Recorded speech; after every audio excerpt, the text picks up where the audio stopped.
But for now, what I'd like to do is sort of shift a bit into the stage called fierce compassion. That is one that is gaining traction here in the Buddhist world and in the world of practice.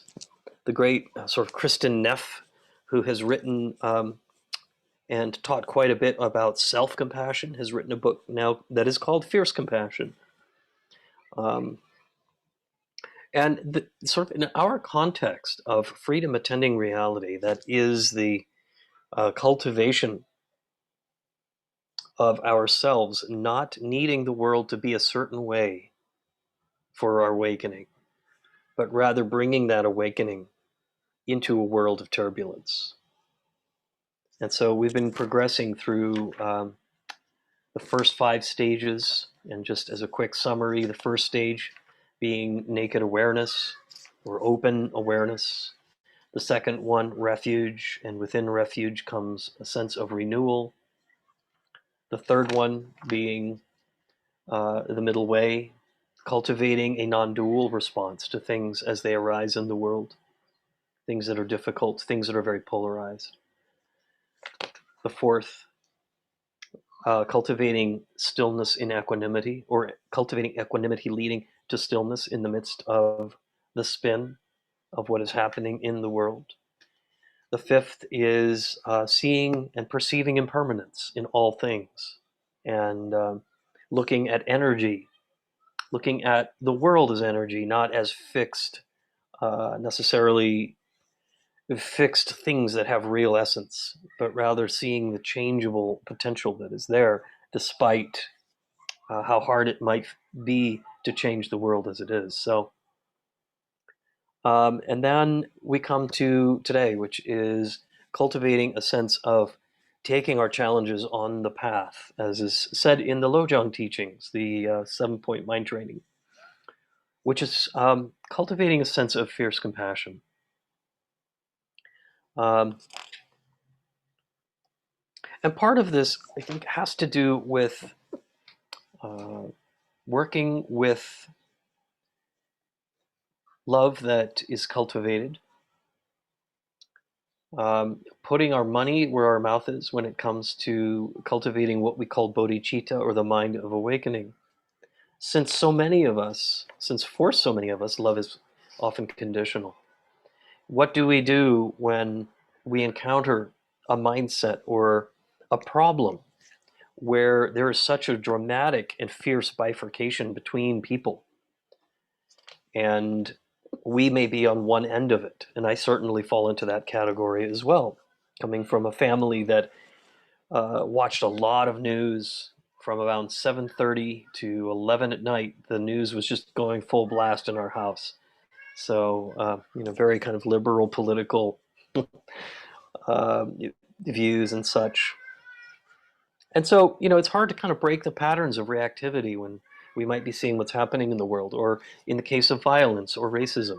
So we kind of are hopefully applying these teachings to the real world phenomena that we struggle with, both individually and collectively, on all sides. So the first thing is, I think that Longchenpa is really trying to get us to see with this reading, is that we are not, by doing all of these stages that I'm putting forth here over these several weeks, we're not transforming awareness, because it is already realized. We are simply realizing the nature of mind, not transforming it. This is fundamental to Longchenpa, to the Dzogchen view of the great perfection. Great perfection means Dzogchen in Tibet. And so, what is it that we are seeking to transform by doing all of these practices and all of the things that we do?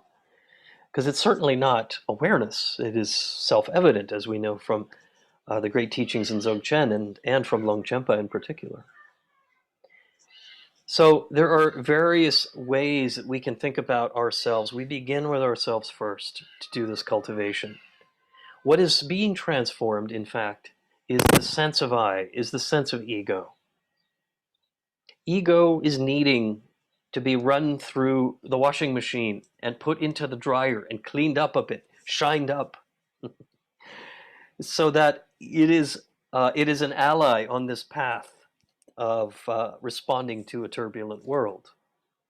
Many traditions seek the eradication of the ego altogether. And this is often in the language is you have to deny it, you have to get rid of it, eradicate it. Yes, good luck with that. So, as Leslie, my teacher, used to say, ego is really this thing that we call I or I-ness is really a structure for consciousness. It's actually quite a neutral thing. Without it, we would not be able to exist in the world, inhabit roles, uh, sort of be in certain kinds of relationships and so on. And so, for many of us who are in the world, we're not in the Himalayas in a cave where we can be just fully in a state of samadhi all the time, in a state of union with ultimate reality, which would be pretty groovy if we could. Haven't heard that word in a while, have you? Um, so it's really ego is rather than doing battle with it or trying to eradicate it, which it doesn't want to go quietly into that good night. It does not give you that option. And so part of what we're doing is transforming the ego, the sense of who I am, that sense of personal power, if you will, and turning it from what we could call a conditioned state of stained glass into a very pristine, clear form of clear glass. This is like one of the metaphors that I often use. It's basically making it so clear that it becomes a vehicle as well, an ally in bringing uh, to life, perhaps, a more evolved society and world through our cultivation and through ourselves. What we bring to it, basically, we create the environment that we experience by cultivating and showing up in a way that is truly open and loving. So, ego is part of what is being transformed, but awareness or the root of our consciousness needs no transformation. It is already realized. This is what Longchenpa is telling us.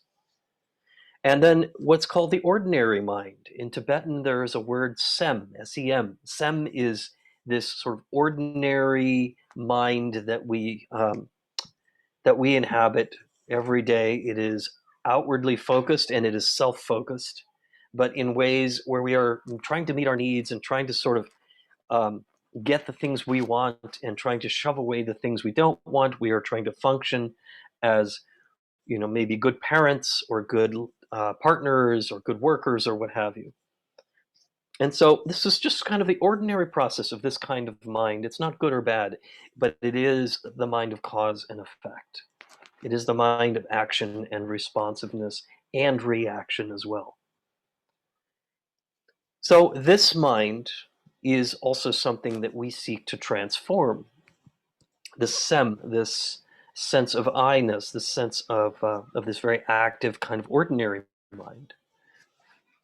And maybe that seems a little more doable than transforming ego. Um, we can work with our thoughts, we can work with our attachments, and so on. And part of this realization Longchenpa is giving us is that this ground of being that Tibetans then call Rigpa, Rigpa, R-I-G-P-A. Rigpa is this utterly, profoundly open, luminous, clear awareness that is the ground of our being. And it is very refined, very subtle, at least until we are able to abide there in such a way that it reveals itself, or we reveal it enough to where that becomes our experience as we practice. So, what we're doing as we cultivate this is moving from being what we might call self-centered to being other-centered. This is something that the great Tibetan teacher Anam Thupten, I don't know if anyone has heard of Anam Thupten, very great sort of contemporary Tibetan teacher, a very humble and gentle man, very wise teacher. And this is something that he said once on a teaching that I saw, I think it was on YouTube, on It just resonated with me that part of this cultivation of the heart is going from being self-centered to other-centered, and I would then add to being all-centered. Um, the question here is, those with whom we disagree, those who we see as potentially causing a lot of the problems for our evolution, how do they fit into this? And this is the work. This is why fierce compassion matters here. Um, because the truth of the matter is that that which separates us places us at the heart of our own suffering. What we're really bearing witness to is our own suffering. So, how might it be that we somehow find unity with those who are different? And the first task may be, how do I accept that I even want to do this in the face of my own resistance? Yeah. Now, I have people I know who I'm very close to that represent a very, very different worldview than I do. One that to me seems very aggressive and very black and white. And they might see me and my kind of view as being ignorant or not being strong enough in certain ways. So for me, it's been important to not sever those ties, but to sort of find some way of relating that's more important. This is why the middle way matters that we did a couple of weeks ago. Nonetheless, this is a process of heart cultivation. So cultivating the heart is really the key here.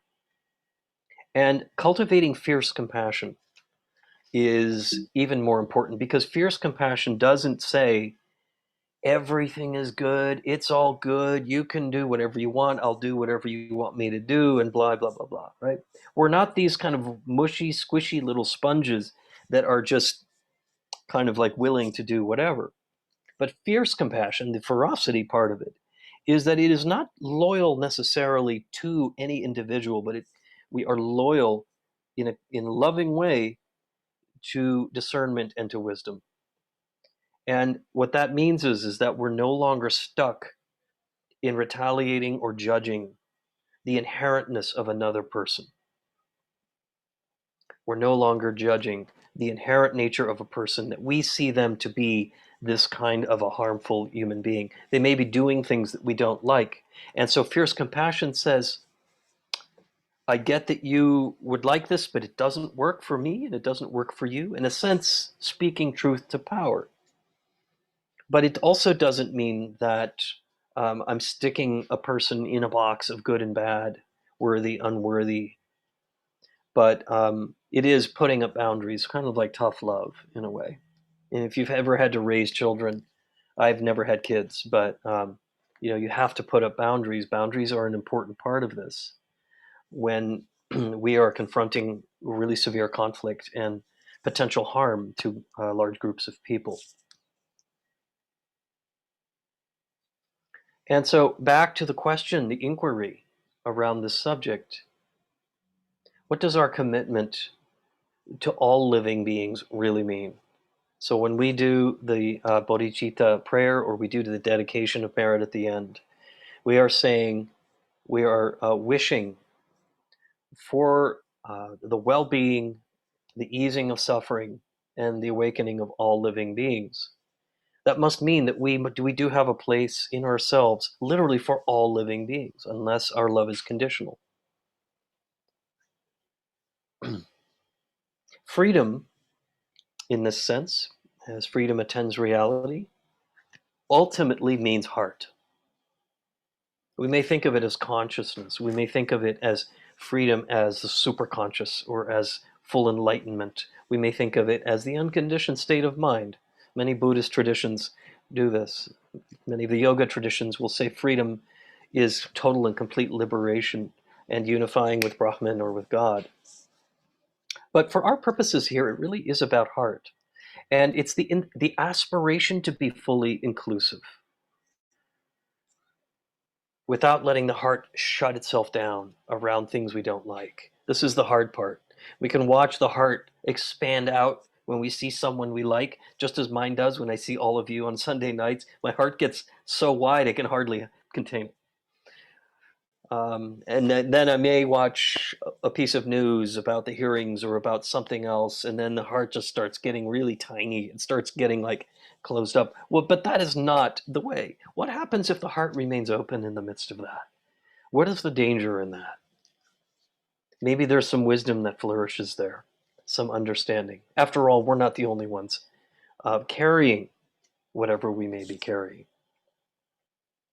And there is a precedence for this in Buddhism, and in particular Tibetan Buddhism.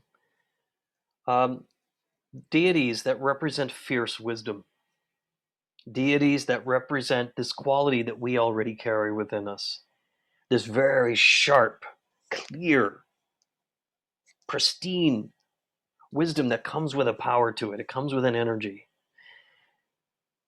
And by seeing that within ourselves, we are actually able to share our own wisdom nature. We can do this also with compassion. I was having a conversation with a couple of neighbors, actually. We had a burglary next door to our house here, and there was a prowler who, it was hot. This just happened 3 days ago. The window was slightly open to the baby's room. Someone came by, crawled in the window while everyone was there at 2 a.m. and went around rifling through things looking for cash and stuff in the house, and nobody saw it. It happened while everyone was asleep. And so the next day, I was out front talking to a couple of my neighbors. Of course, there were all kinds of reactions from, it's a good thing they didn't come into my house. They wouldn't have made it alive out the door. Or, all of these reactions, these emotions just pouring out. And then, of course, the conversation kind of made its way into politics. I'm still not sure how that happened. We were talking about safety in the neighborhood. Politics, I do not agree with, but there it is. These are delightful people that I was talking to these two men, and they were friendly, and I could tell that they really care about their families. They care about what happens in the neighborhood and such. But in my view, there was almost a narrowness to a lot of the other stuff that we talked about. But it wasn't something I needed to invest in.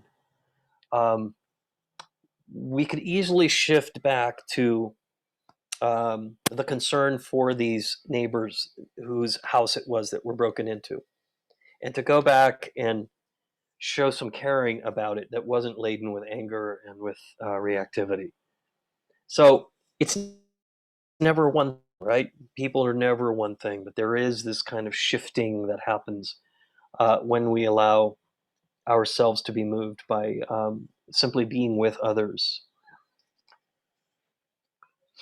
I'm almost finished here. The key here, I think what I'm saying is to allow for the recognition of the potential in others, because nothing is concluded. Nothing is finished. Nothing is finished. And to see the reactivity that happens in us in the form of blame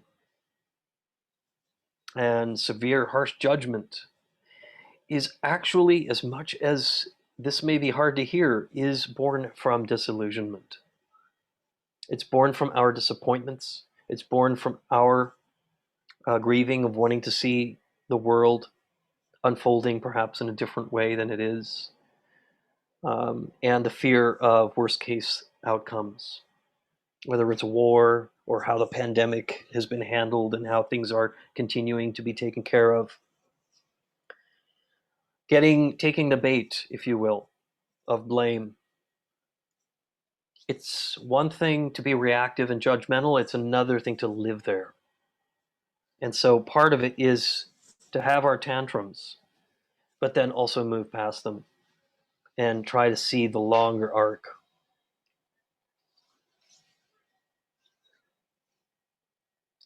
The longing for awakening is more possible in that way. So, whatever we believe about enlightenment, about awakening, one thing that Anam Thupten said in that I was recalling earlier today was to really allow the longing for awakening, allow you to fall in love with the heart of your own awareness. I love that. I love that comment or that view. Allow the longing for your awakening to allow you to fall in love with the heart of your own awareness. And so, as Longchenpa tells us in this reading, freedom is unitary, multiplicity is consumed. This doesn't just happen in the mind, in what we call in the brain necessarily, but it really happens within the heart itself. And it is unconditional. So, loving others, we continue to cultivate an unconditional form of love that is not, um, it doesn't necessarily ascribe to maybe actions people do, but we also don't put them in these cages that we create for them, that we may feel they've created for themselves. Um, After all, fierce compassion allows our capacity to love others to be messy. It just is messy. Yeah. Fierce compassion, though, brings the sharpness of wisdom, despite the messiness of our own feelings, our own reactions, our own triggers, our own traumas. It's okay for it to be messy. Please don't judge yourself for the messiness of your heart. It's okay to have boundaries around it. It's okay to cultivate a sense of boundaries in vulnerability as we continue to practice fierce compassion, to bring clear, sharp wisdom of Manjushri's sword, speaking truth to power, bringing wisdom, not to be content just with reacting and judging, but to really live in an open way so the heart remains open in the midst of the challenges. So let your longing for awakening allow you to fall in love with the heart of your own awareness. This is, I think, the subtext of Longchenpa. It is free, pure, it's uncontrived, it is already there after all. Realization is already the truth of your own life when everything else quiets.